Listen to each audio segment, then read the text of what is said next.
Hi guys!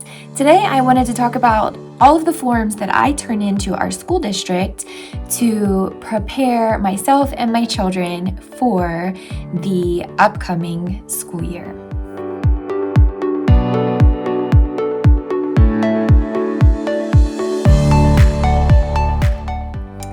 If you're new here, welcome. My name is Erin. I am a homeschooling mom to 3 kiddos. Their ages are 9, 7, and 3. So my oldest 2 are required to be registered. We live in the state of Pennsylvania, and there are kind of high regulations for our state as far as homeschooling. So 2 weeks ago, I believe it was, I posted a video on everything I prepare for myself and my children for our end of year evaluations. If you'd like to watch that, I will link it down below. And in that video, I mentioned I was going to do a separate video about the forms and papers that I turn into our school district for the upcoming school year. So today, that is what I'm going to be talking about. So I hope this is helpful. If anyone has any further questions, let me know down below. I am more than happy to help. Again, I only register my oldest 2 children because in Pennsylvania, you're required to register your children when they are over the age of 6, and this is if you are homeschooling on your own. So putting together your own curriculum, you are not paying for like a private online academy where you are paying tuition and it's not an accredited school. So if those things are not happening and you are using curriculum outside of that criteria, then we are required to register our children with the school district that we live in. So that's what this video is about the forms and papers that I turn into the school district to get prepared for the upcoming school year. So I officially have this checked off of my list. So now that means I can start to count summertime learning as some school time, which is great. We love to be able to do that. So today I am just talking about all of the forms and all of the things and just explaining them a little bit. But these are all of the forms and the things that I turn into the school district for the upcoming school year. So we will not be starting our official school year until the end of August or beginning of September. I haven't decided exactly yet when we will start. But now that I have everything turned into the school office, I can start counting some of our summer relaxed learning time as school days, which is great. That's a great option to be able to do that. And we love to kind of take summertime to do some out of the box type of learning. So away from books, strict book work, things like that, and just kind of do more interest-led learning and more family fun learning together. So I officially turned in all of our forms 2 days ago. So that feels great to be able to be done. But before I start putting everything away for the past school year and filing these papers away, I wanted to hop on and just talk about the forms that I did turn into the school district. Now, these are forms that I usually save on my computer each year, and then I simply go in and I just edit the ages of my children, the school year, and then if anything has changed, which typically it does not, my projections for the upcoming school year are usually always the same, so I just change the school year and print out the same form and turn it in. So the first form that I have is the Affidavit of the Supervisor of a Home Education Program. I'm just going to show you really quickly what that looks like. So it's just a form and just goes through some legal things here. My name goes here. My name goes here. The school district name is right there. My children's names and their ages. The address of the location of the schooling and the phone number, which is our home address and my phone number.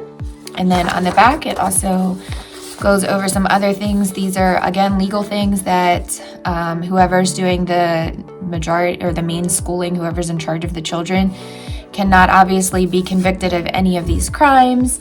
A lot of these have to do with children and, things like that. So I have to sign off saying that I do not have any record of any of those. And then I take this to have it notarized. So then the notary will fill out their information. They will stamp it, date it. I sign here as the supervisor. The notary signs here. I went to my bank to have this done because they will do it for free since we are a customer of the bank. But I also know that there are many other places that have notaries as well. Some you have to pay a small fee, but check with your bank if you need one. They may do it for free if you're a customer there. So that's the first form. Okay, so we do that. And then I'm required to turn in educational objectives for each child. And these are what I plan to teach in the upcoming year. And this is not a strict list that they ask us or that they check up on at the evaluation to see if we've checked off every single one of these. This is just to show them that yes, I will be touching on these subjects throughout the year. So at the top it says my child's name and then the school year, and I do one of these for each child that is registered. So as of right now, it's just Easton and Zoe. Eden is not required to be registered yet because she is not over the age of 6. And to be honest, these say exactly the same thing. Zoe's says the same exact thing as Easton's, and that is because a lot of the like history, science, art, phys ed, health, we do this together as a family, so she is included in those, and the other things are independent on their levels. So we do touch on each of these throughout the year.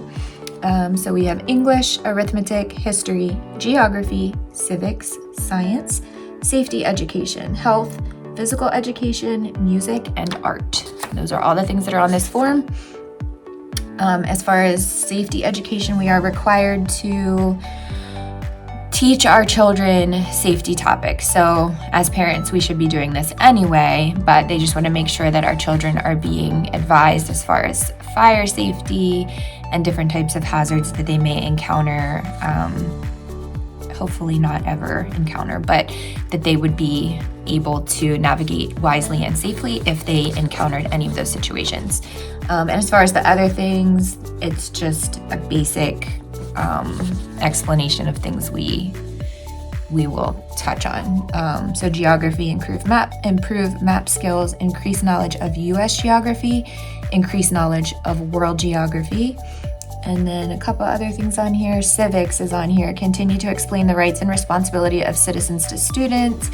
Again, these are things that we should be going over with our children anyway as parents, but they do ask us to just make sure that we are talking about them. So I turn in the affidavit number 1, elementary objectives for each child, and the affidavit I just have to turn in 1. You can put all of your children on one affidavit, which is nice. 2 objectives for 1 for each child. I have 2.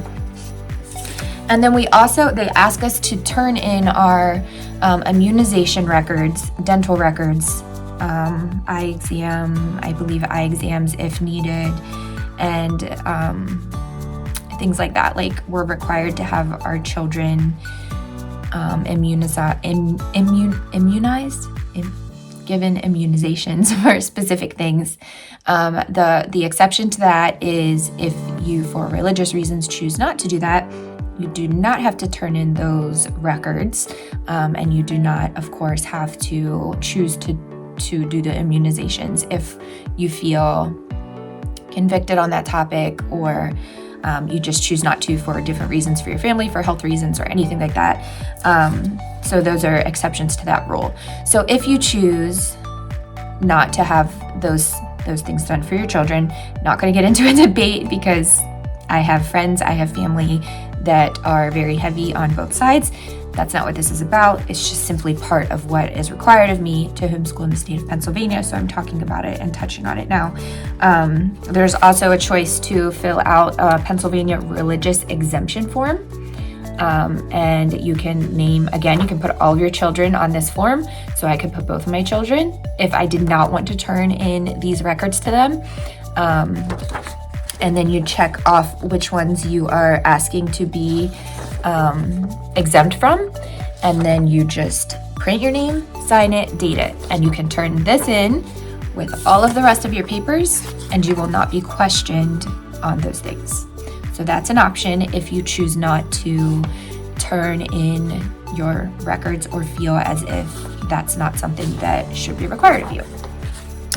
And then after all that is done, we pulled up to the school office, we walk in, we turn it over to the secretary, that's that. She takes it. She asks no questions. She says thank you. The homeschool coordinator will be in contact with you if she needs anything further from you. And then if she does not need anything further from you, you will get a letter in the mail, or you hope to get a good letter in the mail. Only one time I've gotten a phone call, and it was right when I registered Zoe. I think I forgot to include her birth date or her age. I think it was her age. And they just had to call me and ask me for that. But it wasn't a big deal.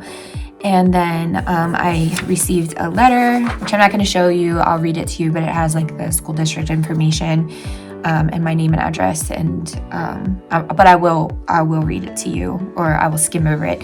But you hope to receive a letter from the school district in a week or two that says, "Dear Miss," whatever your name is, "the in-home instruction for your child, Easton, has been reviewed, and we determined that according to documentation, appropriate education has occurred during the 2020-2021 school year," or mine would say 2021-2022 school year, because they're letting me know that my instruction for I forgot to mention that. I'm sorry. That kind of, I should have said that before this. I also turned in, with all of these things for next school year, I also turned in my evaluation forms that the evaluator had signed off on from our previous school year. I'll link the video down below of what I had to get ready for evaluations. And in there, I did talk about the evaluator's form that they filled out, and I showed a picture of it. So I should have mentioned that along with these papers for next school year, I also turned in the signed off evaluation forms from last year. So this letter will go over if they felt it was appropriate education from last year, and that really is just what the evaluator evaluates. And then they will let me know if what I've turned in for next year looks appropriate, or if I'm missing anything. So let me just skim over this really quickly. "Dear Miss," your last name, "the in-home instruction for your child, Easton, has been reviewed, and we have determined that according to documentation, appropriate education has occurred during the school year and then the year for the previous year, and that you are in compliance with the requirements of the in-home instruction policy.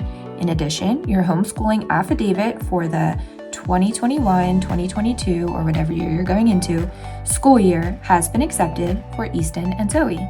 We have enjoyed reviewing your children's educational progress and look forward to working with you and your family during the upcoming school year. Enclosed is the form we are asking your evaluator to use for next year's evaluation. If you have any questions, please do not hesitate to contact me." And then she signs her name, homeschool coordinator. And then she includes a form for the evaluator to use for the evaluations for the next school year. And that's it. And then you are good to go. So that's just the final check mark that you are approved, and that everything you've turned in has been accepted, and they don't need anything further from you. So that's everything that I just turned in for the upcoming school year. So I had the notarized affidavit for both children, the objectives of what I will be teaching, one for each child, the immunization records or the exemption form, and then the evaluators forms that were signed off on from our completed evaluations for the previous year. If anybody has any questions, please don't hesitate to ask. I hope that was helpful. I'm sorry if I jumped around a little bit, but again, if anything seemed confusing, or if anybody has any questions, anything further, please let me know. I'm happy to help. All right, we will talk very soon.